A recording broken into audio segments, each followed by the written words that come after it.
2028 కల్లా మూడో అతిపెద్ద ఆర్థిక వ్యవస్థగా భారత్ ఆవిర్భవించబోతోంది. ఏదో మనం 30 దాకా 33కు అనుకున్నటువంటిది కాస్త అతి వేగంగా జరగబోతోంది అన్నట్టు మోర్గాన్ స్టాన్లీ అంచనా వేసింది. వచ్చే 3 ఏళ్లలో ప్రపంచంలోనే మూడో అతిపెద్ద ఆర్థిక వ్యవస్థగా భారత్ అవతరిస్తుందని అమెరికా ఆర్థిక సేవల దగ్గర మోర్గాన్ స్టాన్లీ అంచనా వేసింది. ప్రపంచంలో అత్యంత ఆదరణ ఉన్న విపణి కావడం, ప్రపంచ తయారీ రంగంలో వాటా పెంచుకోవడం ఇందుకు దోహదం చేస్తుందని తెలిపింది. రాజకీయ స్థిరత్వం, మౌలిక సదుపాయాలకు ప్రాధాన్యం పెంచడం లాంటివి కలిసి వస్తాయని వివరించింది. ప్రస్తుతం అంతర్జాతీయంగా 5వ స్థానంలో ఉన్న భారత్ 2026లో అమెరికా, చైనా, జర్మనీ తర్వాత స్థానానికి అంటే 4వ స్థానానికి, ఆ తదుపరి 2 ఏళ్లలోనే జర్మనీని అధిగమించి 3వ స్థానానికి ఎదుగుతుందని వివరించింది.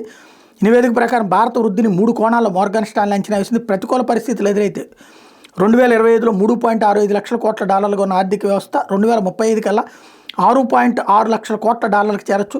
పరిస్థితులు సహకరిస్తే $10.3 లక్షల కోట్ల, మధ్యస్థంగా ఉంటే $8.8 లక్షల కోట్ల పెరిగే అవకాశం ఉందన్నటువంటి అంచనా వేశారు.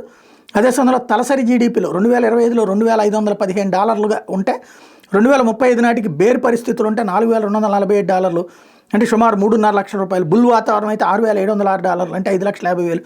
మధ్యస్థంగా ఉంటే $5,623, అంటే సుమారు $5 లక్షల వరకు పెరగచ్చు అన్నటువంటి విషయాన్ని చెప్పుకొచ్చారు.